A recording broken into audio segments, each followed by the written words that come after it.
Loco pilot, जिसे आप train driver के नाम से भी जानते हैं, इंडियन रेलवे के ट्रांसपोर्टेशन में ये बहुत ही क्रूशियल रोल प्ले करते हैं। रेलवे बेसिकली ट्रांसपोर्ट का ही काम करती है, लोगों को और चीज़ों को एक जगह से दूसरी जगह पहुंचाने का काम है रेलवे का। रेलवे में लोको पायलट की डायरेक्ट भर्ती नहीं निकलती। सबसे पहले असिस्टेंट लोको पायलट के पद के लिए वैकेंसी निकाली जाती है। आप जिस भी बोर्ड में इस पद के लिए सिलेक्टेड होंगे, आपको उस बोर्ड में कोई डिवीजन अलॉट कर दिया जाएगा। उस डिवीजन के अंतर्गत कोई एक लॉबी आपको अलॉट कर दी जाएगी। वही लॉबी आपका हेडक्वार्टर, होम और घर होगा। वहीं से आपको ऑपरेट किया जाएगा, वहीं से आपको कॉल दी जाएगी किसी भी ट्रेन के लिए। लोको पायलट की जॉब किसी भी ऑर्डिनरी जॉब से बिल्कुल भी अलग है। ऐसा नहीं है कि आप 8 बजे ऑफिस गए और शाम को 4 बजे वापस आ जाएंगे, ऐसा बिल्कुल भी नहीं है। लोको पायलट की जॉब अनशेड्यूल्ड जॉब है। यहाँ पे आपको कभी भी दिन या रात में कभी भी आपकी ड्यूटी के लिए कॉल किया जा सकता है। चलिए अब हम बात करते हैं कि ड्यूटी के लिए कॉल कैसे दी जाती है, कितने घंटे का रेस्ट होता है, घर से निकलने के बाद और अगली ड्यूटी करके वापस आने तक की सफर के बारे में हम बात करेंगे। जब आप अपने हेडक्वार्टर होते हैं, आपको मिनिमम 16 घंटे का रेस्ट दिया जाता है। 16 घंटे के बाद ही आपको आपके नेक्स्ट ड्यूटी के लिए कॉल आएगी।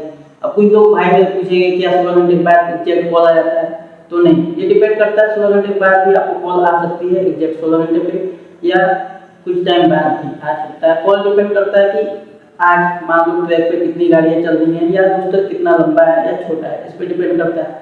अगर गाड़ी कम चल रही है आपको लेट से कॉल आएगी, अगर रूस्टर लंबा है तो भी आपको लेट से कॉल आएगी। दोस्तों ये तो इस समय लॉगिन में कितने लोग अवेलेबल हैं, और मान लो आपने 10 बजे पिछली ड्यूटी ऑफ की थी और किसी ने 9:15 पे ऑफ की थी, तो सबसे पहले कॉल उसको जाएगा जिसने 9:15 पे ऑफ किया है, अवेलेबल होने के बाद रेस्ट जब क्लियर हो जाएगा। ठीक है, जब आपका रेस्ट क्लियर हो जाएगा आपको मिनिमम 2 घंटे पहले बता दिया जाएगा कि आप इस स्टेशन से इस स्टेशन तक गाड़ी लेके जाएंगे और कितने बजे की कॉल है आपकी। तो मान लो आपको कॉल दे दीजिएगा 11 बजे, और अगर आपको 11 बजे ड्यूटी शुरू होने वाली है तो आपको 9 बजे ही कॉल कर दिया जाएगा। अब आप इन 2 घंटे में अपना नहाना धोना खाना पीना जो भी करना है वो करेंगे और आप अपने टाइम पे पहुंच जाएंगे ड्यूटी के मान लो 11 बजे कॉल, 20 मिनट पहले हमें पहुंचना होता है। कुछ पेपर होते हैं, जैसे मान लो साइन ऑन करना है, ड्यूटी सीएमएस मशीन होती है उसमें हम साइन ऑन करते हैं। क्वेश्चन ऑर्डर लेना होता है, कुछ सेफ्टी सर्कुलर अगर नया है तो वो पढ़ना होता है, वॉकी टॉकी टूल्स वगैरह लेना होता है।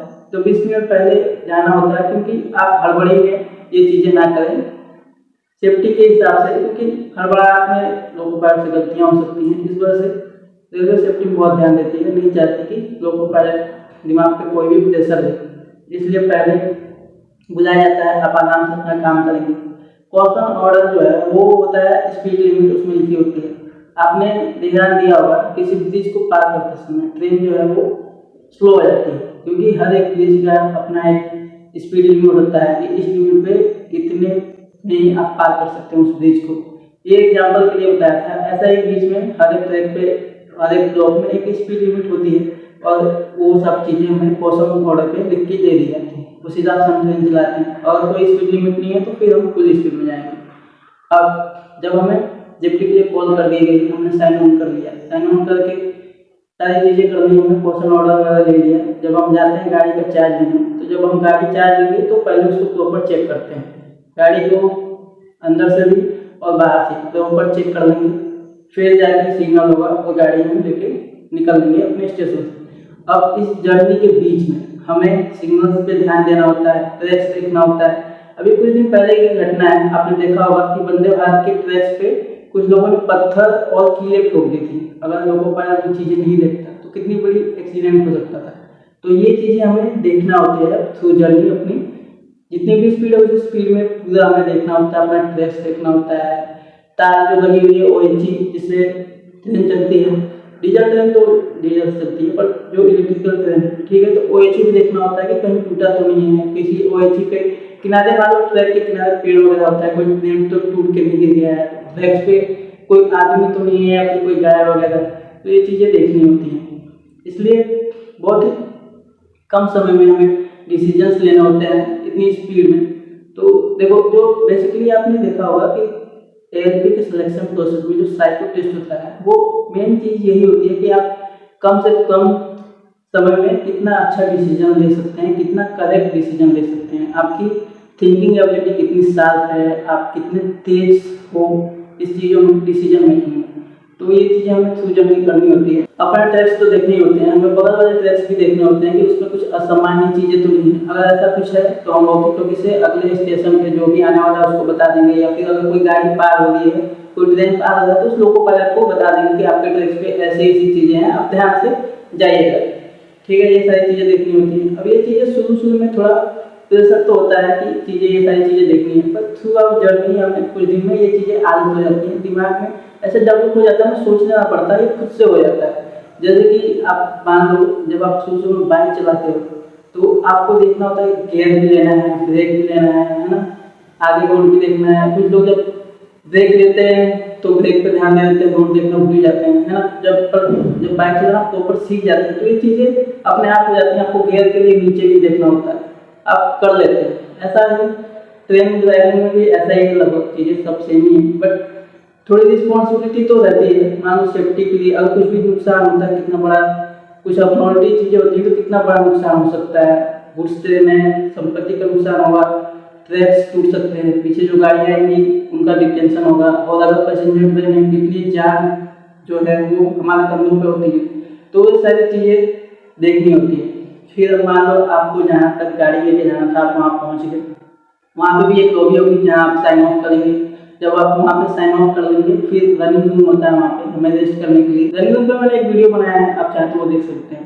तो रनिंग रूम में सारी फैसिलिटी होती है, हमें नहाने धोने, खाने पीने, ऐसी मच्छरदानी वगैरह सब कुछ होता है। फिर हम जाएंगे रनिंग रूम में, वहाँ पे रेस्ट करेंगे। रनिंग रूम पहुँचने पे हमें 8 घंटे का रेस्ट दिया जाता है। 8 घंटे बाद आपको कॉल होगी, वहाँ पे भी सेम सिचुएशन है। जरूरी नहीं है कि 8 घंटे पे ही कॉल हो जाए, डिपेंड करता है कि ट्रेन कितनी चल रही है। ठीक है, तो उस हिसाब से आपको कॉल दिया जाएगा, 2 घंटे पहले कॉल कर दिया जाएगा। वहाँ से फिर हम साइन ऑन करेंगे गाड़ी लेके वापस अपने हेडक्वार्टर पर। अब जरूरी नहीं है कि आपको हेडक्वार्टर के लिए कॉल दी जाए। अगर आपका एलआर रूट लर्निंग मतलब अब रास्ता एक बार पहले दिखाया जाता है, आप कहाँ से कहाँ गाड़ी लेके जा सकते हैं। रूट लर्निंग पे भी मैंने एक वीडियो बनाई है डिटेल में, आप वो देख सकते हैं। तो रूट लर्निंग जहाँ भी है, मान लो आप पहुँच गए गोरखपुर से लखनऊ, गोरखपुर मान लो आपका हेडक्वार्टर है, गोरखपुर से आपको लखनऊ साइड के लिए दे देगी ट्रेन चलाने के लिए। अब आप गोरखपुर से ट्रेन लेके गए, लखनऊ पहुँच गए, वहाँ आपने पहुँच किया, वहाँ पे रनिंग में रेस्ट किया। पर अब मान लो कोई गाड़ी है तो लखनऊ से उधर जाएगी, दूसरे से गोरखपुर ना आके उधर, और अगर आपका एलान है वहाँ पे और कोई और नहीं है तो फिर आपको दे दिया जाएगा कि आप गाड़ी लेके उधर जाए। अब वहाँ पे भी आप ऑफ करेंगे, वहाँ पे रनिंग रूम में रेस्ट करेंगे, बट फिर वहाँ से आपको कॉल वापस आपके हेडक्वार्टर तरफ दे दी जाएगी। बट ऐसा नहीं है कि आप बस बाहर ही बाहर उधर चले जाते हैं। मैक्सिमम 2 रनिंग रूम का रूल है, आप मैक्सिमम अपने हेडक्वार्टर से 2 रनिंग रूम में रह सकते हैं, उससे ज़्यादा नहीं। उससे ज़्यादा अगर होता है तो आप अपने हेडक्वार्टर के लिए बोल सकते हैं कि 2 रनिंग रूम हो गया हमारा, हमें हेडक्वार्टर भेज दिया जाए, और आपको हेडक्वार्टर आपके भेज दिया जाए। ऐसा होता है। फिर आप अपने हेडक्वार्टर आ गए, फिर वही 16 घंटे का रूल, 16 घंटे बाद आपको कॉल आएगा। सेम यही चलता है। अब देश की बात करें, मान लो आपने मंडे ड्यूटी चालू की तो आज से 6 दिन बाद आप 30 आवर्स का रेस्ट लगा सकते हैं। आप 30 आवर को जब ड्यूटी ऑफ करेंगे तो रेस्ट लिख देंगे, या फिर मशीन में ऑफ करते समय 30 आवर रेस्ट लगा देंगे आपको 30 घंटे का।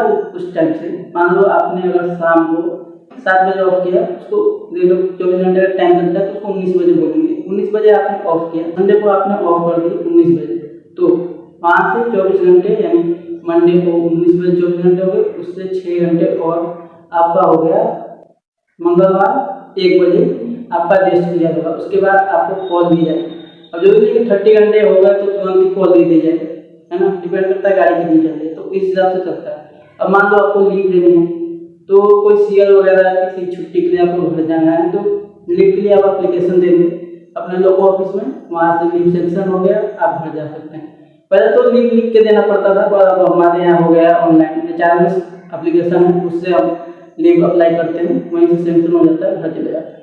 अभी जॉब में फेस्टिवल के दिनों में थोड़ी सी तो लीव को लेके होती है, क्योंकि बहुत लोगों को घर पहुँचाना होता है, पर फिर भी मिल जाता है। डिपेंड्स, देख लो अभी दीपावली थी तो दीपावली छठ एक ही समय आता है तो कर दिया जाता है। दीपावली की जो छुट्टी लेंगे कुछ स्टाफ, उनको छठ पूजा का नहीं दिया जाएगा, तो जिनको दीपावली में लेना है वो छठ में नहीं लेंगे, जिनको छठ में लेना है वो दीपावली में नहीं लेंगे। ऐसा करके मैनेज कर दिया जाता है, लीव लगभग हो ही जाती है। तो ऐसे होते हैं ड्यूटी शेड्यूल हमारा पूरा।